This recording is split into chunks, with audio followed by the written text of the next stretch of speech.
असा नाही तसा संसार महादेवाचा अलौकिक संसार. ग्रस्त आश्रम में कैसे रहे, त्याला सुंदर संसार करायचा ना महादेवाला फॉलो केलं. योगी ते संसार फार गोड आहे, अलौकिक संसार मजाच वेगळी आहे. हे दाम्पत्य आहे ना आदर्श आहे. गीता प्रेस गोरखपूरचे स्वामी रामसुंदर यांचा ग्रंथ आहे. त्या ग्रंथाचं नाव आहे गृहस्थ आश्रम में कैसे रहे. काय नाव आहे? गृहस्थ आश्रम में कैसे रहे. 25-50 रुपयाला ग्रंथ आहे, मोठा ग्रंथ आहे. हा ऐकत पण ते फक्त पतीने वाचून उपयोग नाही, दोघांनी वाचावा. गृहस्थ आश्रम में कैसे रहे हा ग्रंथ दोघांनी वाचावा, पारायण करावं. गोड ग्रंथ हे त्या मुलाची तपश्चर्या, पूजा कशी आहे, दोघांमध्ये काय फरक आहे. म्हणजे का बोलतोय सगळं, पती पत्नीचा संवाद कसा गोड आहे. महाराज आई साहेबांच्या आणि भोलेनाथांच्या संवादातून अनेक ग्रंथाला जन्म मिळाला सर. आपण जर पती पत्नी बसलो तर ग्रंथ नाही सर, वाद निर्माण होत. 5 मिनिटं बस, तुझं थोबड बंद कर. किती मिनिटांमध्ये? 5-10 मिनिटांमध्ये आपण लगेच वादाला सुरुवात होती आपली, संवाद नाही. ठीक आहे. म्हणून तो संवाद अलौकिक आहे. बोल. ज्या संवादातून ग्रंथाला तुला मला मागण्याची इच्छाच होऊन येते ते. तर महादेवाने पाहिलं की देवी पाहायचं राजाची पूजा खरी आहे का त्या लेकराची. तुमचं बोलणं मला बघायचंय. पाठीमाग बोलत होता तर लगेच 2 मिनिटात वेळ द्यायचा. वैभव तुला देतो. 2 मिनिटात ते मंदिर हलू लागलं. तुला द्यायचा बद्दलची प्रीती मला प्रदान कर. मंदिर हलू लागलं, भूकंप सुरू झाला. त्याच्यापेक्षा चतुर संत आतमध्ये पूजा चालू होती. ओम भद्रमकरेण शृणुयामदेवाः भद्रं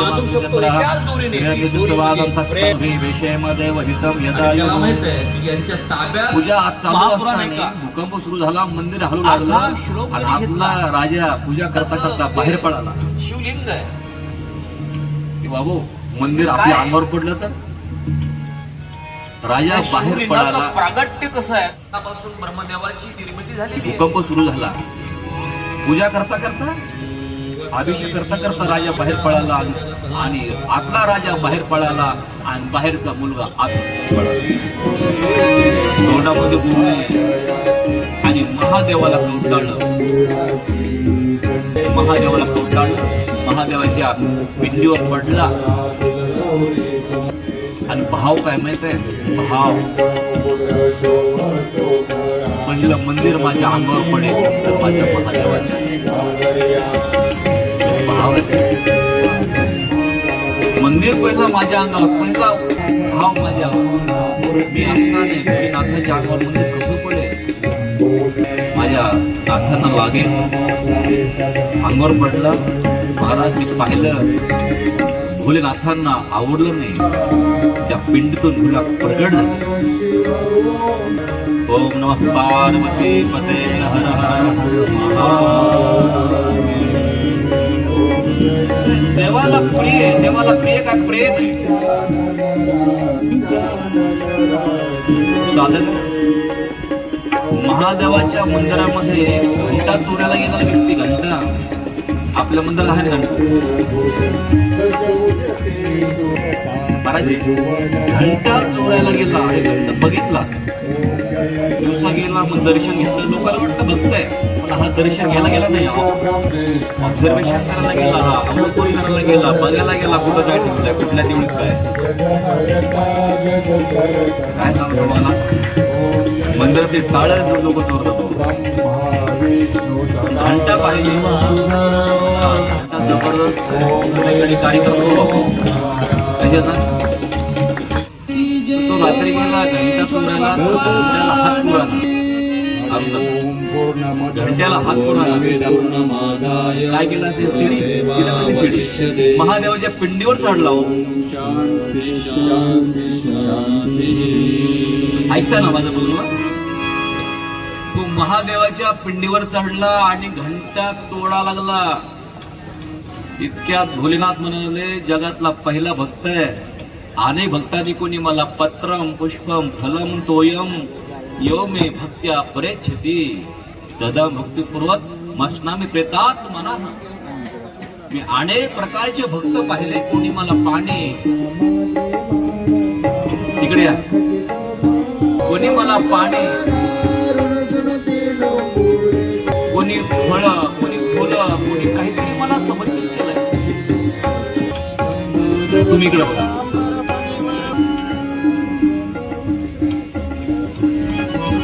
कोणी काहीतरी मला समर्पित केलंय, पण पहिला असा भक्त आहे की ज्याने मला स्वतःच शरीर समर्पित केलं.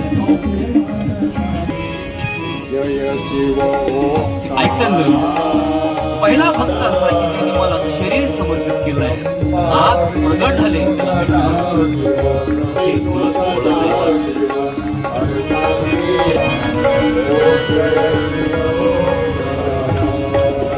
देवाला प्रिय प्रेम आहे.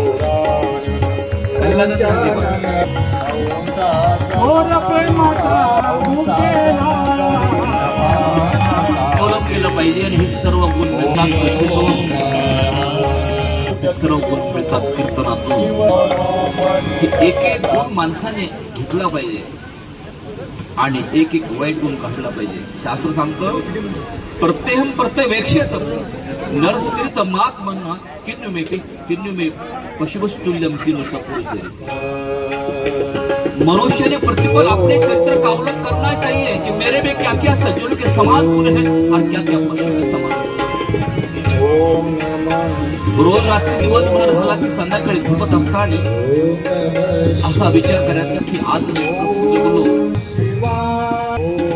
माझ्यामध्ये पशुसारखे गुण किती होते आणि माणसासारखे गुण किती होते.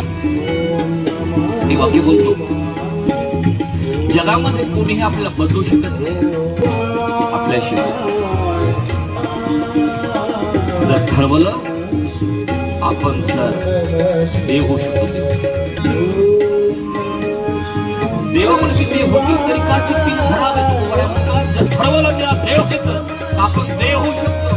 जर ठरवलं मला राष्ट्रपती राष्ट्र देखील होऊ शकतो. आपल्यामध्ये खूप आहे तुझ्या जीवनात असेल बघा. आपण कोणी घडू शकत नाही, ना गुरु ना कोणी. आपण दाद दिली तरच आपण घडू शकतो. ही कथा का ऐकायची आहे? प्रेमाचं प्रागट्य होण्यासाठी. ऋषी मुनींनी प्रयागराज तीर्थावर सर्व ऋषी एकत्रित झाले.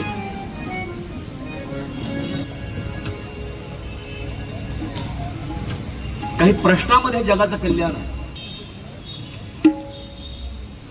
आता प्रयागराज मध्ये संतांचा मेळा भरला, कुंभमेळा. हजारो संत एकत्रित झाले. बोल, आता संतांचं एकत्रित येणं म्हणजे महाराज तिथं दुसरी चर्चा कोणती असणार. तुला मला मागण्याची इच्छाच होऊन येते. आणि त्या संतांच्या मेळ्यामध्ये मी तुमचं बोलणं ऐकलंय. अनेक ऋषी मुनी एकत्र आहेत आणि महर्षी व्यासांचं आगमन झालं. तुला आणि देवा तुला द्यायचा.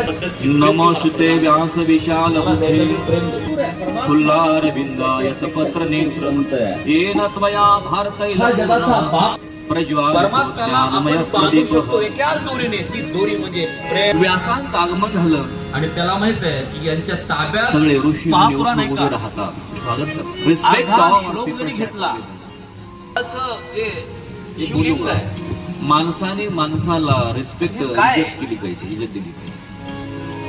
ह्या शिवलिंगाचं प्रागट्य कसं आहे? त्यापासून ब्रह्मदेवाची आपल्यापेक्षा ज्ञानी आणि वयस्कर माणसं आले ना तर उठून स्वागत केलं पाहिजे. आपण जर घरात बसलो सोप्यावर आणि जर बाहेरून कोणी जर ज्येष्ठ व्यक्ती आले ना तर उठून स्वागत केलं पाहिजे. सर या सर तेवढ्या कृतीने त्याचा अंतःकरण आशीर्वाद देत असतात. छोटी छोटी कृती रिस्पेक्ट दिला पाहिजे. जे माणसं इज्जत करतात ना त्यांना इज्जत मिळत असते. मान देने वालों को ही मान देता है. वाह बढ़िया. मान दिला पाहिजे.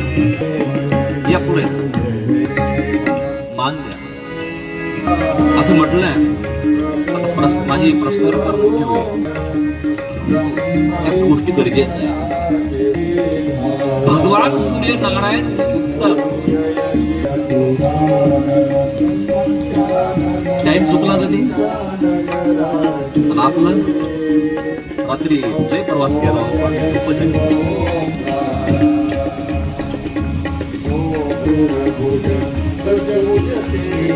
सूर्य नारायण उगवलं नंतर आपण कधीतरी आठवलं आपण इज्जत करत नाहीये. चालतं बोलतं दैवत जर काय असेल तर मान सूर्य नारायण. ज्या ज्या लोकांना आज शरीरामध्ये अनेक आता कॅन्सर हा एक रोग आहे असं कॉमन आहे.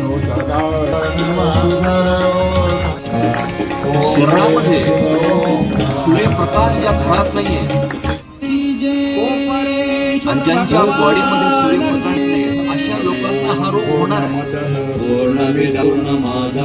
रिस्पेक्ट केला पाहिजे, आदर केला पाहिजे, अभिवादन केलं पाहिजे.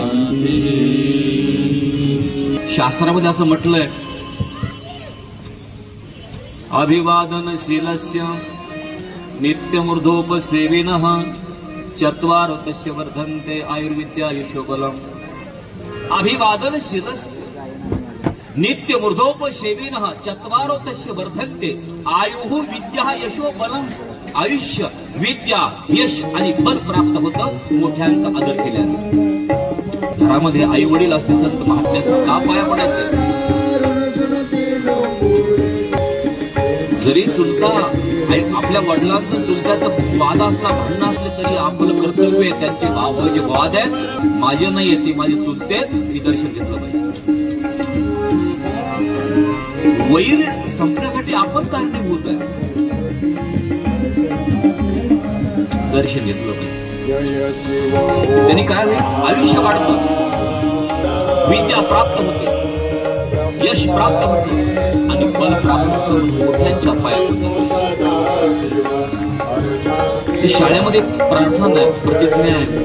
कधी शिक्षकांनी अजून तर नाही समजून सांगितली ती वडीलधाऱ्या माणसाचा मान काय आहे ती प्रतिज्ञा सुद्धा समजून सांगितली पाहिजे. बाळांना उभ्या राहायचं सगळं आधी प्रतिज्ञाबद्दल आपल्याला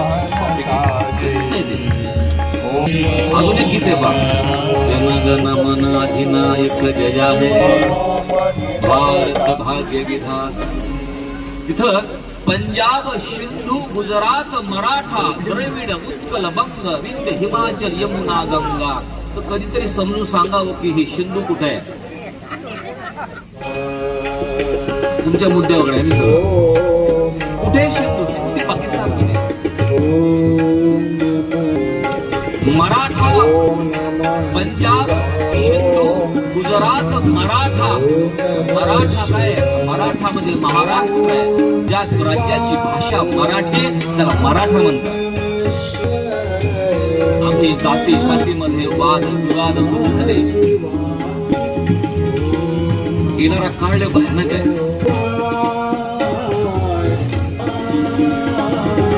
भयानक आहे. सावधान होणं गरजेचं आहे. काळाची गरज आहे. उगा मी बोललो तर नको बोलतील राजकारण. काही चांगल्या गोष्टीमध्ये देखील लोकांना त्याची दृष्टी ती आहे.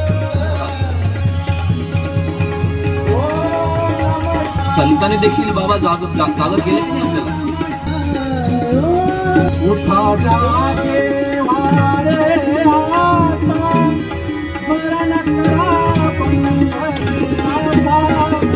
तर व्यास महाराज बोलतात धर्मक्षेत्रे महाक्षेत्रे गंगा कालिंदी संगमे प्रयागे परमं पुण्य ब्रह्मलोकस्य वर्त्मने. रोमहर्षण सर्वज्ञ भगवान वै भाग्य गौरवा पुराण विद्या मिखिला व्यासा.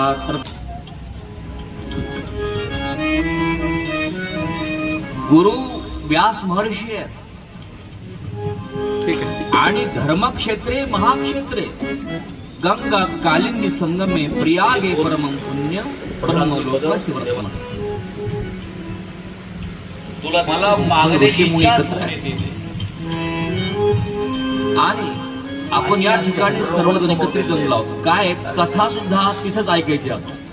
मी तुमचं बोलणं हा जो ऐकलं. परिसर आहे ना, मी पाठीमाग बोलत हा होता. परिसर अलौकिक आहे. तो वैभव तुला देतो. प्रल्हाद तुला काय 2 मिनिटात झाडं तुला द्यायचं असेल वातावरण तुमची तयार प्रीती केलं. मला खरं प्रदान सांगू का, मला द्यायचं असेल प्रेम दे. परमात्मा कथा चतुर संत आहे. चं ठिकाण कुठं असावं. हा जगाचा बाप. मुलीच्या परमात्म्याला लग्नासारखं आपण मंडप बांधू शकतो एकाच दोरीने. ती दोरी आणि म्हणजे मुलींच्या प्रेम. लग्नासारखं लोकांना आमंत्रण आणि त्याला देणं. माहित आहे की यांच्या ताब्यात महापुराण आहे का. नेटवर्क मार्केटिंग माहिती आहे सगळ्यांना. त्याचं हे शिवलिंग आहे. त्या तिकडे पॅशिव्ह इन्कम आहे. तर हे काय आहे? Active income passive income. तसं ह्या शिवलिंगाचं पॅशिव्ह इन्कम प्रागट्य ज्याला कसं घ्यायचं आहे? असेल ना, तर सर ब्रह्मदेवाची दीर्घ पॅशिव्ह इन्कम तो एक इन्कम आहे. आणि दुसरा इन्कम आहे पुण्याचा इन्कम. लोकांना आग्रह करायचा की बाबा कथा चालू येताला पण ते सगळे माणसं जर आणून बसवले तर प्रत्येकाचं पुण्य तुम्हाला मिळणार.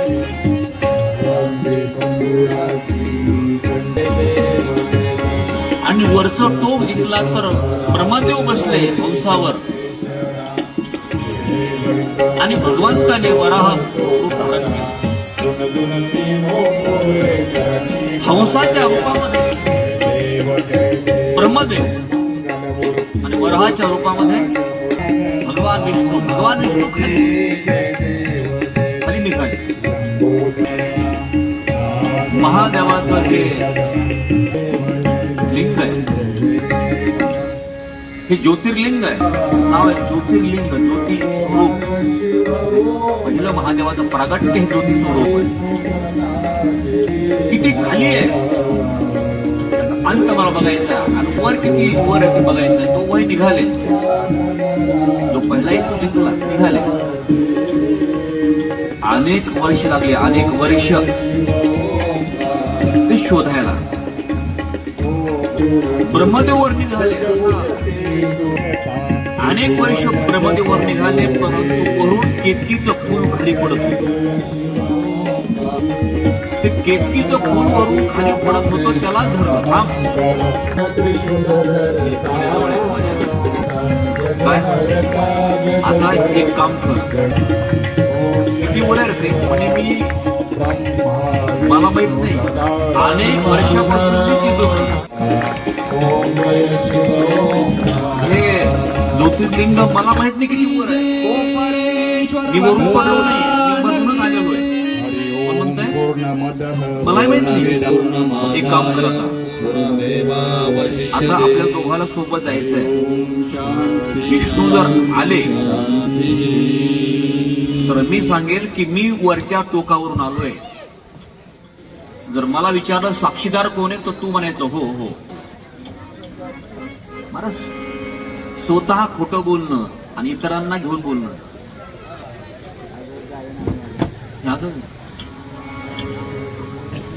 सहकार्य केलं केतकीच्या फुलाने.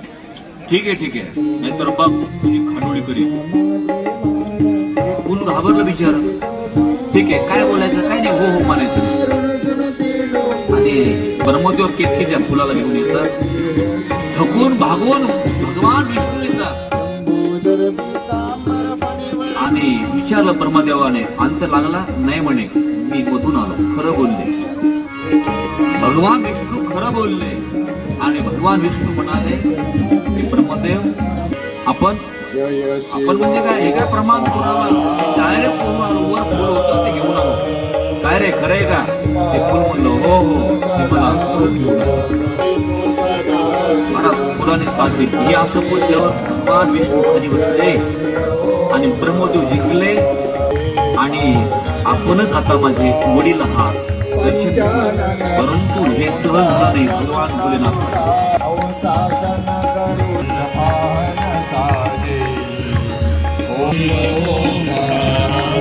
हे सहन झालं नाही. भोलेनाथ त्याच्यातून प्रगट झाले. की मी अशा चोरट्या लोकांची पूजा होऊ देणार नाही.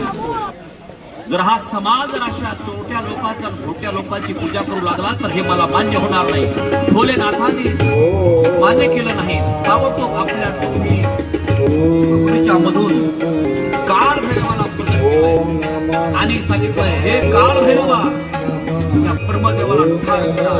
आणि काळ भैरवा आणि ब्रह्मदेवाची 5 मुंडके होते, एक तोडलं, अनेक मुंडके तोडणार.